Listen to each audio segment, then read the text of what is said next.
Hello guys, and welcome back to my channel. If you're new to my channel, hello, welcome to my channel. My name is Sama. So in today's video I want to talk about this.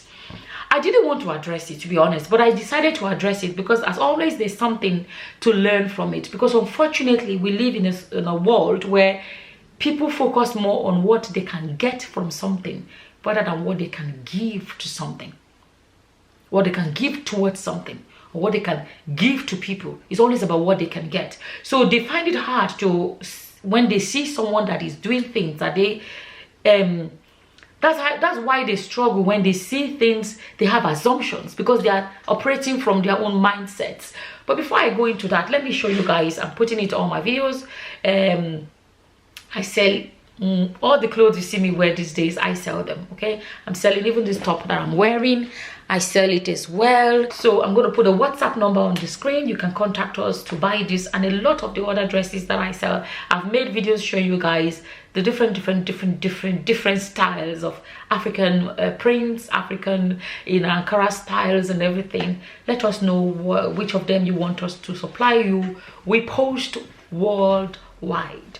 Okay, now, so today's video I want to speak on this comment has been coming up. I made a video months ago with Ola Balogun, Dr. Ola Balogun. Okay, so yeah, months ago I made a video in which I interviewed him and everything. There's something people do not know, and that's one of the things about the internet, social media. People jump into conclusions. They don't ask questions, they just say it. And I remember comments saying, when people saw that video, someone has met a billionaire. So people say billionaire husband.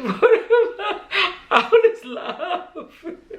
And all of that. A lot of the comments were just funny to me, but there was just so much people were saying. I remember the comments about this man hold his pockets very well low, and this and that and that. And I want to say this here. I never said it, but let me say it. What people do not realize, that interview, I paid him for the interview. And I'll tell you guys why I paid him for the interview. So I shared a story about how I met him and all of that. And then I didn't know him before then, I'm going to be honest. And I found him in, I felt like, you know, there's this thing I have. A lot of you may have noticed it. I have this massive respect for elders and the fact that they've been around for a long time, and I always feel like if we get close to them, there's so much we can hear from them. A lot of you may have seen the video of Mama Africa, you know. I remember I said it, that I like to buy from old people because there's no welfare system in Nigeria. So these people have to survive. You know, if they are blessed that they have children that are doing well, great, but some are not. You know, they have to work until the end, if that makes sense. So when you get a chance to be a blessing to them, I like that opportunity, you know, and I like speaking with them because there's so much you can learn from them and all. So the same thing when I met Dr. Ola Balogun, I felt like, oh, he's an elderly man. And then I found out that he's, you know, as I got to know him, I think the second or third time I met him, I found out that he's a veteran movie producer and all of that.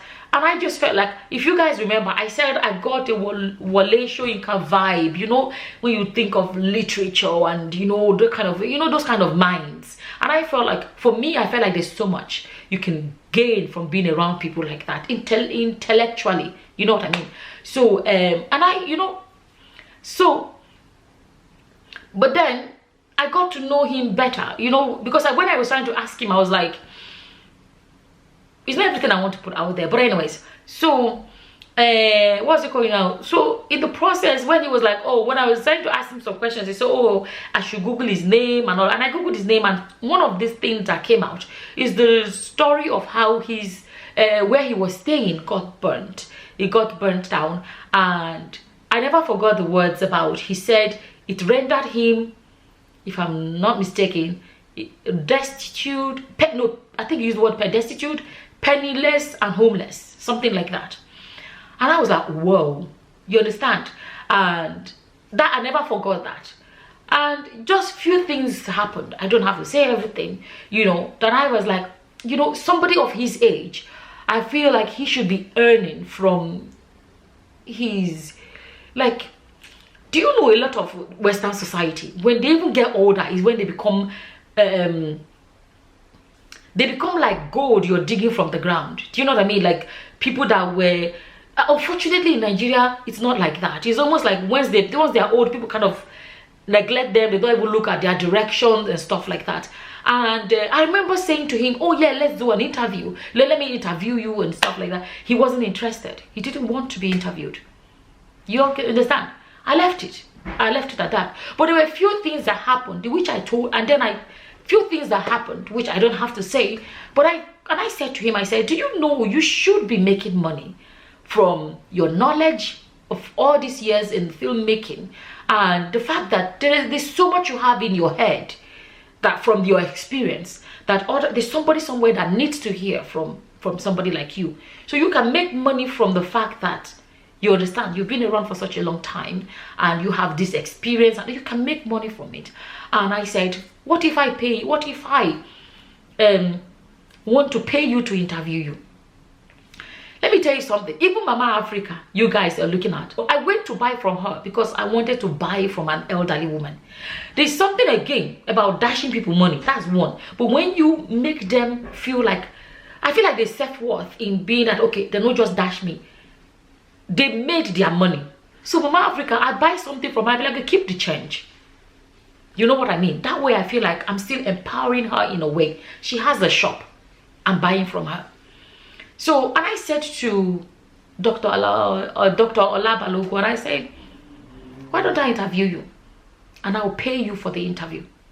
And he was like, okay. If you look, that's why when I posted the video, so people say they've not heard from him for years. This man has not granted interviews for the longest time. I think the oldest interview, I mean the last interview we'll find of him is about maybe 7 to 10 years ago. And I said to him, why don't I pay you? I said to him, I said, you should be able to make money from, you know what I mean, being you. And I said, why don't I pay you to interview? And he was like, oh, okay. And he said, how much? And I said, how much would you charge me for an interview? He asked for $500,000.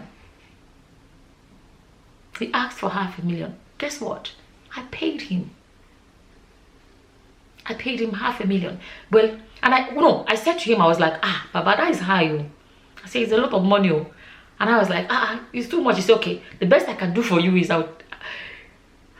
he said, the best I can do for you is I can take off 10%.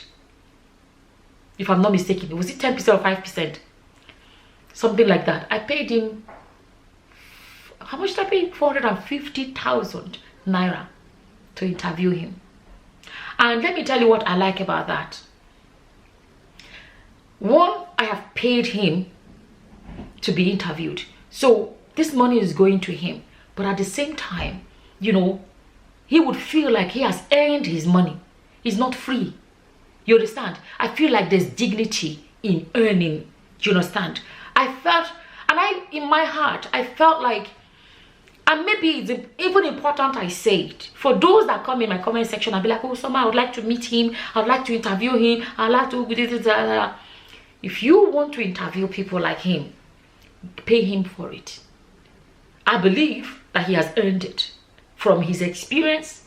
You understand? And this is another way to make sure that our elders that were once famous people, once whatever we know them for, they don't become old and then struggling to survive. Don't just go and interview them just for the fun of it and not be a blessing in their lives. There are my brain is not very sharp today, several aspects of this whole thing, because I'm addressing that aspect of, okay, pay them for a service, pay them for what they sell, you know, pay them like an elderly person for a service, for what they sell, empower them in that way. And I believe, like I said, the self-worth aspect of it. But at the same time, for those that come and say, while I'm addressing this, another comment came and said, I can't remember how they phrased it, but something like, oh, basically it's like, the reason she's, you know, near this man is so that the man will will everything he owns to her and all of these things. Do you know what he owns? And how do you conclude that even if he owns something, that he has more than I do? How do you conclude? Those that, you know, you see me with a man that is elderly, you just conclude that I am there to receive. It doesn't occur to you that it may be the other way around, that I am actually there to give and give and give. Does it ever occur to people? So, but let me tell you what I'm saying. If you are a giver, I believe that if you're a giver, I believe that to a great extent, your mind can be in that, you know, space of, oh yeah, the giving aspect of it. You, to a great extent, this is how I feel, that it is those that are takers, that when they see anybody, they see opportunity to take from the person, take. Those are the kind of people that may quickly see me and think that she must be there for this, she must be there for that. Baba Balogun has never given me a cent. Let me put it here now. He has never, oh yeah, the last time, oh yeah, let me not forget. Few weeks ago, about 3 weeks ago, he gave me a bag. About 3 weeks ago, he gave me a bag. He gave me a bag, I have to say that. And then he has bought books for one of my children. You know, we bought books for him to read 2 times. He really liked this, my child. He buy this, my child, books to read 2 times. He has done that. Okay, so you see, I'm saying a lot. I'm going left, I'm going right, but at the end of the day, I want to hopefully inspire somebody else too. When you see elderly people, think about how to be a blessing to them. It doesn't have to be financial blessing. Even some of them want somebody to talk with. Some of them just want to. Some of you have seen the video of Mama Africa. Anytime you go to her shop, she's happy. She's just chatting. I like to listen to old people because I joined a family group. I don't typically do WhatsApp groups, but there's my family group that I joined. And the reason I joined because I was expecting to go there and find out more about my ancestors and our history and our history and all of that. But I joined there and I'm always asking questions because I want to hear. Because a lot of our forefathers are buried libraries. There's so much they knew. They didn't put in a book. They didn't put in videos. They are buried with them. So that is why when I see elderly people, I see them. In short, let me tell you how I see them. I see them as our ancestors that are still with us, because that's what it is. They are our ancestors. The day Mama Africa was sharing her story, some people were shocked that she now said who her husband is or was. Her husband is dead, and people were like, wow, oh, they know her husband is. She said his name that day. I can't remember. She said his name. So people were like, what? It's such a small world. The man was big in his time. His pharmacy or cosmetic shop was big, was well known in Alade market. This, that. People were like, whoa. So, do you know who you met? When I met Dr. Balogun, I didn't know who he was. But I met him. So when I posted the video, people were like, well, oh, where did you find him? People have been trying to find him. Nobody knows where to find him. People want to interview him. I did not know. I stumbled on him. And I say I was with my children in the streets of Lagos when I stumbled on him. You know what I'm trying to say? And, you know, I've said it before, when I met him, all I saw was an elder that I could relate with, chat with, and just, you know what I mean? But that is it. You know? And, what's it called now? So I think I've gone back and forth, but at the end of the day, I just smiled when I was seeing comments on that video when I interviewed him. We actually sat down for this interview. It wasn't supposed to be that long, but he ended up having a lot to say. And so people say, don't interrupt you. If I left him, that video would have been 5 hours long. And so people say, when I was not posting the other aspect, there are so many things he said that I didn't even post. So people say, how many? Do you know how I had to end the interview? He had a lot he wanted to say. I was the one that when he derails and says other things that he really wants to speak about, or maybe politics and other things, I'll be the one pulling him back and be like, okay, let's talk about this and that. He had a lot to say. At the end of the day, the video couldn't fit into one. I had to split it because it was a lot. He had a lot to bring up. And some people were like, wow, they didn't know this, they didn't know that. A lot of people enjoy those interviews. If I remember, I'll put the link. You guys can check out. I think we ended up making about 6 or 7 videos, right? I had to cut them short. It ended up being about 6 or 7 videos and all of that. So But in the comment section, I always got this, and I always smile. I'm like, these people don't know that I paid him for that interview. I paid him for it. They don't know that. But because there are people that look for people to exploit, when they now see somebody, they assume that this person must be exploiting this old man. She must be collecting something from him. She must be this. Oh, it's possible that she's collecting. From the image I had of him when I read that, when he said a burnt house, the place he was staying got burnt, and it rendered him homeless and penniless. I saw, what I saw was a man that he needed looking after.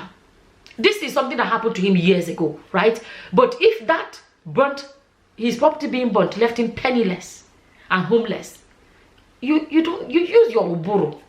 You will know there's a message there that if his house being burnt left him penniless and homeless, you should know there's something there.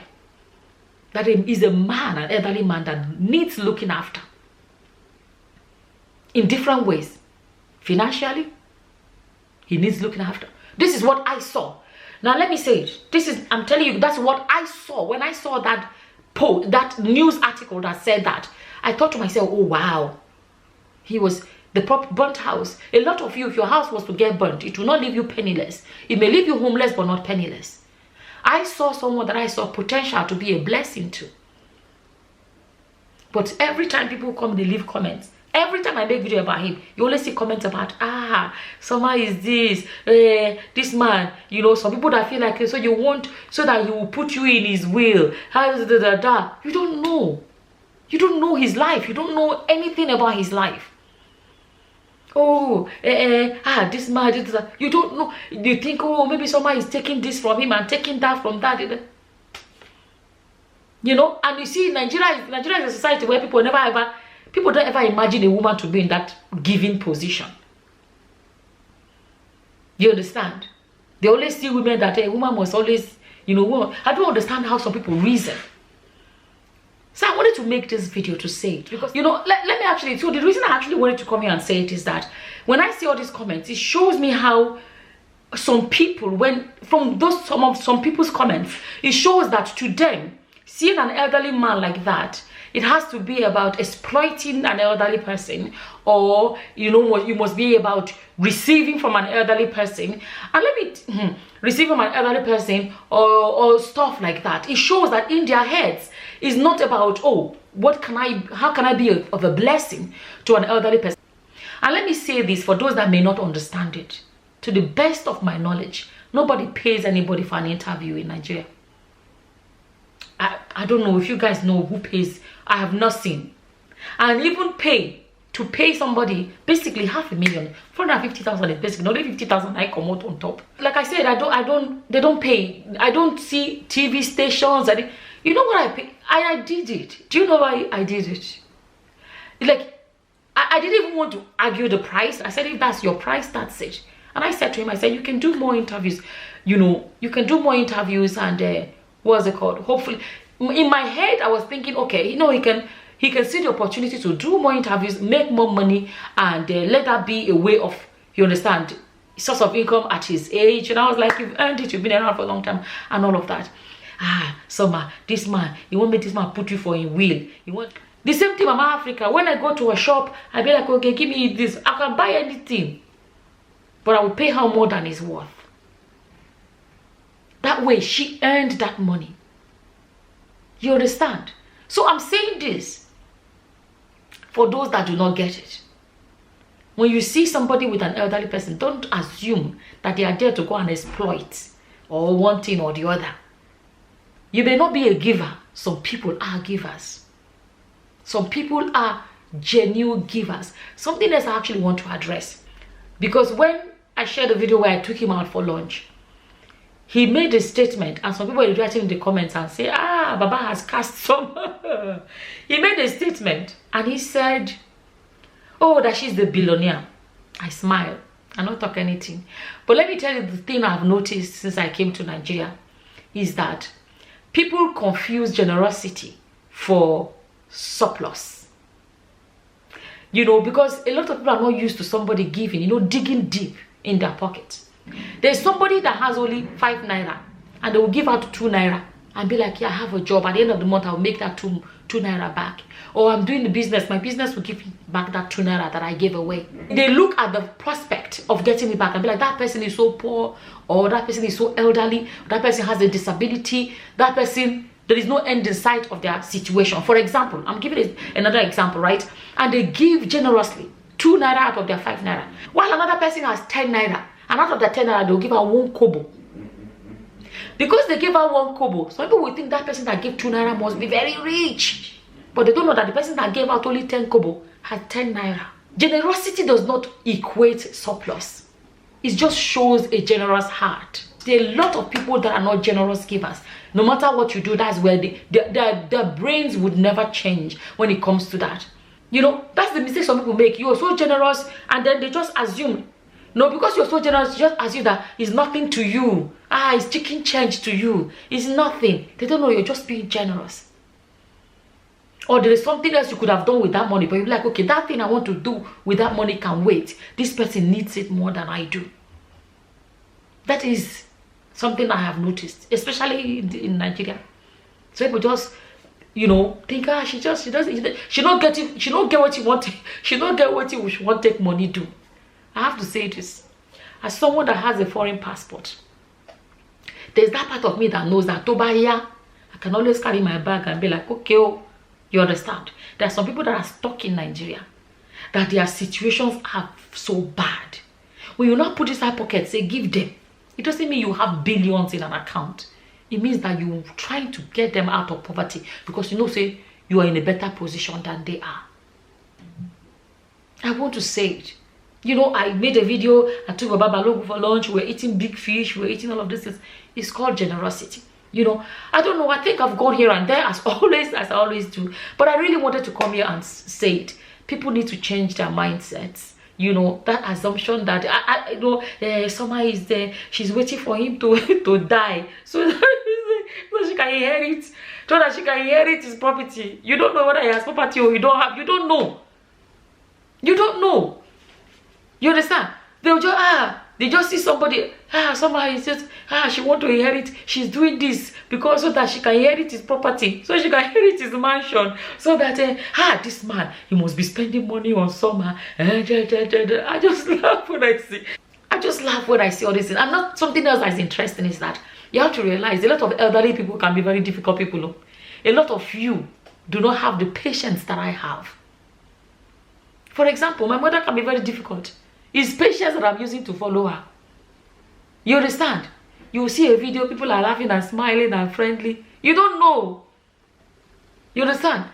There are a lot of elderly people that you cannot be around them if you don't have the patience. Some people have left a comment that's actually made sense to me. Some people like, so much, you know, why don't you go and start a nursing home? And I realized, well, it's something that I can do. When I say I can do, as in, I have the heart. But you see, Nigeria is a very difficult place to set up business. They would frustrate you. I'm telling you the truth. Nigeria is very, when I say they, it's like the mentality of the people. Because if I want to set up a nursing home, for example, I will want the staff to have that heart like I do. You don't have to worry about stealing from the elderly, you know, mistreating them, not looking after them well, and all of those kind of things. Because it's very, I can just go now, set up a nursing home. If I come here and say, I've set up a nursing home, and I call it a foundation or whatever, people will donate. People will donate. But then by the time you now say somebody say, this is the money to go and buy food stuff, to cook for the elderly, they will siphon money. Every single thing in Nigeria is a struggle. Is a struggle. It's not easy. So it's not me alone with the idea is not it for Nigeria. You need human beings that have good hearts to make a lot of things work. All those comments about someone want to inherit, someone want to this, by the grace of God, I don't get too much, but by the grace of God, I am okay. Let me put it like that. I don't need to inherit from anybody. And I'm saying it. You don't know whether somebody has something that is inheritable. You don't know that. So, and I'm saying again, you don't know who is in a position to be inheriting from another person. I don't know. So at the same, I wanted to clarify that, but at the same time, I want people to have that mindset of, you don't always go into situations because you want to grab. You can go into situations to be a blessing to somebody. I think a lot of people lack that mentality, and I wanted to quickly come and address it because I have kept on seeing that assumptions that people are assuming that the man is dashing me money, the man is this one, the man is that one. No such thing. He has never dashed me one kobo. He never dashed me. He has never dashed me before. All these assumptions about inheritance and all of those things. Like I'm saying, I met him one day. I didn't even know he came to rent. The day I met him, I went to get a taxi. The taxi was supposed to get inside. He went there. He came out of the taxi. It was taking a while. He came out. The place, like I said, me and my children were trying to get in a taxi, and he came down. He went there to go and view a flat that was for renting. He needed to rent a flat, and that was how I met him. And since then, like I said, we were chatting. He chatted with my children. They chatted with him. Anyways, I ended up saying a lot. All I'm saying is that I hope more people would, have that giving mentality. And let me tell you guys something. Some people go to church and they say, until you give all your money to the church before you be blessed. One of the things, or one of the areas where I get the most blessing is being blessing to others. It has always worked for me. I enjoy being blessing to others, but I always, apart from the reward of knowing that you've been a blessing to somebody, apart from the reward of knowing that you've been a blessing to somebody, for me, that is how I do my own tithing. And it works for me. More people need to learn, to be a blessing to others too. Anyways, it ended up being a long video. I just want to come and address it. This comment keep coming up and people don't seem to realize. And I wanted to come and say, yes, I paid him for that interview.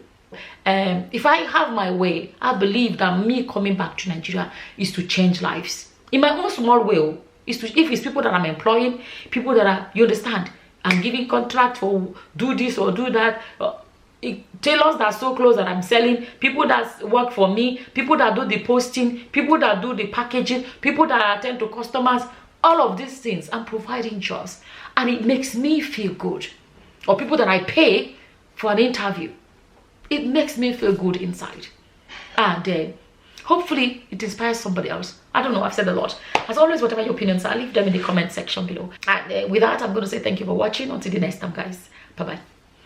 Bye.